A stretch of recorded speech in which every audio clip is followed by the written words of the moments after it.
Denver, Colorado. He was in the airport. We were talking. He said, "Hey, I just heard you on the PA system here. You're making announcements in the airport." I said, "No, I'm not. I never did that."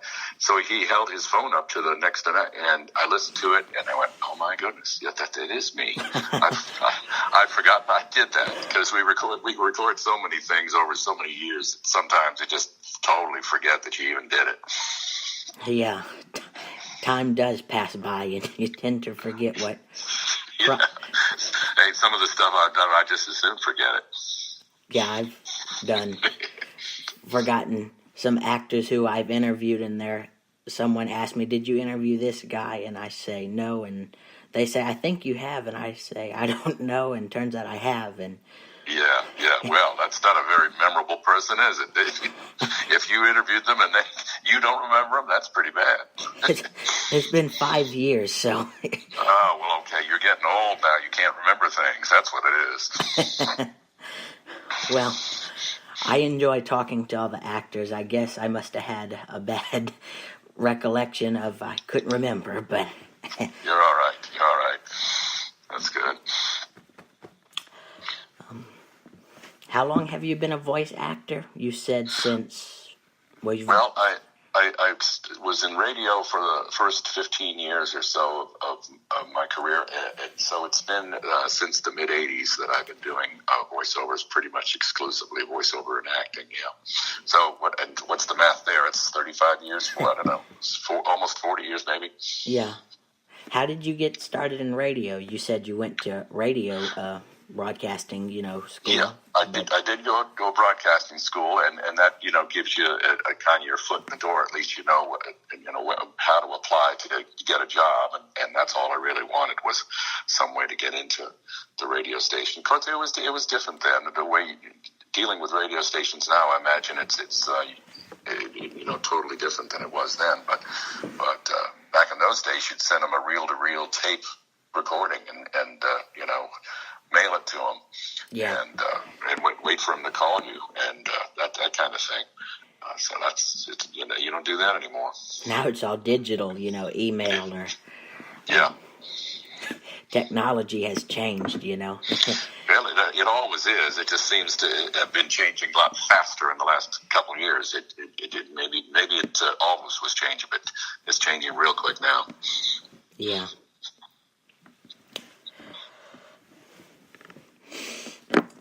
Let's talk about, have you done like character voices, like video game voices or television voiceovers, like character voices? Have you?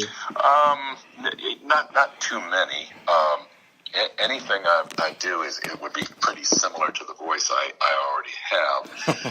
I did, I don't go, I don't get cartoony, get real high voice or any of that kind of stuff.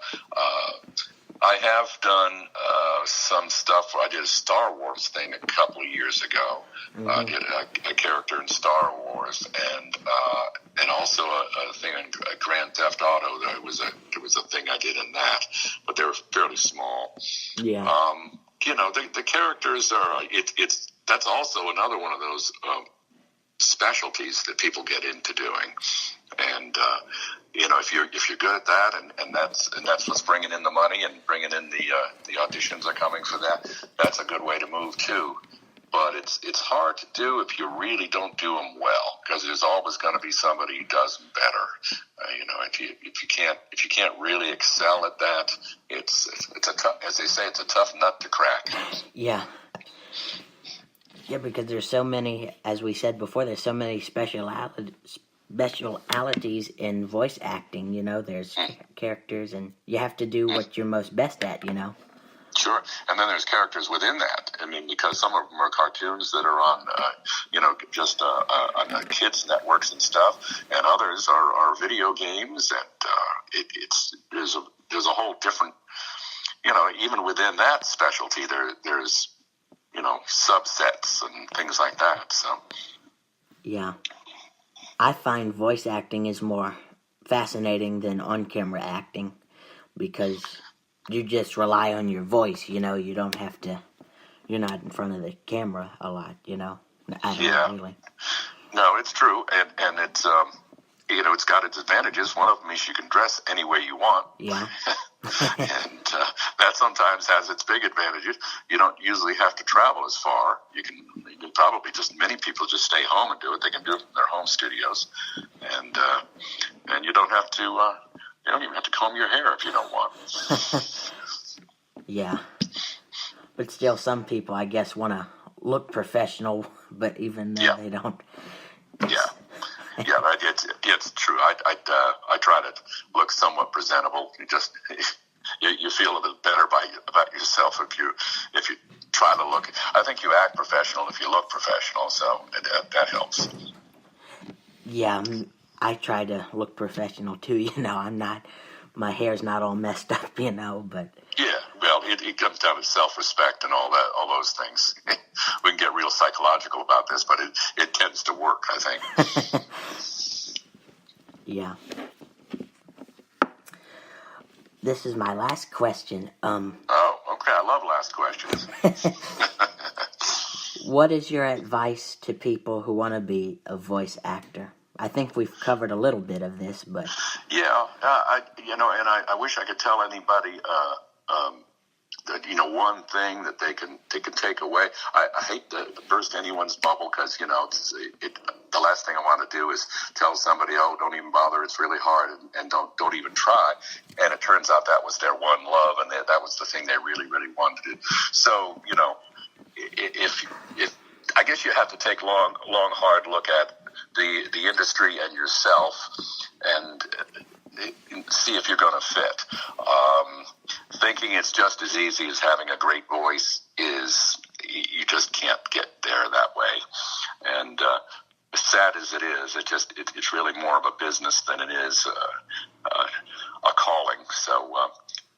But if you do feel that you want to move in that direction, I guess start off taking some classes, maybe some acting classes locally, and then slowly move your way toward where you want to be. If it turns out that you need to go to a seminar somewhere in another bigger city, and people are suggesting it, maybe you might want to show up that, rub elbows with some other voice people.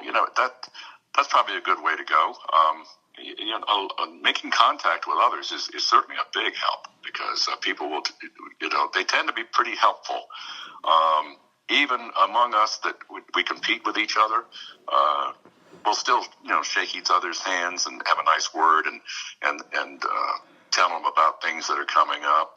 Maybe if there's an audition for a certain kind of voice and you're not it, but you know a guy who is, you might say, hey, Joe, I heard about so-and-so. Why don't you give him a call? And he might do the same for you someday. So, even though we are competing with each other, we still help each other out. So it's a good industry that way. Yeah, it's like so there you go. That was a real long last answer, wasn't it? Yeah. Yeah, it's like a friendly competition, as you said, like. Yeah, it can be. I mean, because you're really not. You don't find yourself really competing against that other person. You're competing to get that job, and that's you're really not trying to beat them like in a team sport or something. You're just trying to get that job. Yeah, and a lot of other actors told me one piece of advice. They said you have to not be in it for the money. You have to enjoy, doing this. Yeah. I mean, if you get the money for it, that's wonderful. Yeah, but a lot of people say once you start doing almost anything for money, a lot of the joy goes out of it. So, be careful. If that's all you're getting in for, you're going to be disappointed. Yeah. It's not really. There's so many things you can do for money, and it would be tough to say that's the only reason you'd want to do it. You better want to do it. Yeah, you have to enjoy it, but it is a tough business, And Yep. Well, if it wasn't, they wouldn't call it business. It is business. Yeah. Yeah. It is business. Yeah. But I wish you luck with it and anyone else. And every day I'm really happy that it was a career that chose me. I was able to do it because I don't know what else I'd do. I'm not too good at much of anything else. And that was Mr. Dude Walker, voice actor, very nice man. He was recommended to me by a friend who I've interviewed on this show, Mr. Pete Papa George, and I really enjoyed talking to Mr. Walker. Join us at 5 o'clock again today, as I'll be interviewing a very special guest who's been interviewed on here before, the very talented Mr. Glenn Hefner. I enjoyed talking to him very much. It will be an hour episode because it's a special, and we'll have more interviews for you next week. I hope you had a great Christmas, and I hope you enjoyed your New Year. God bless.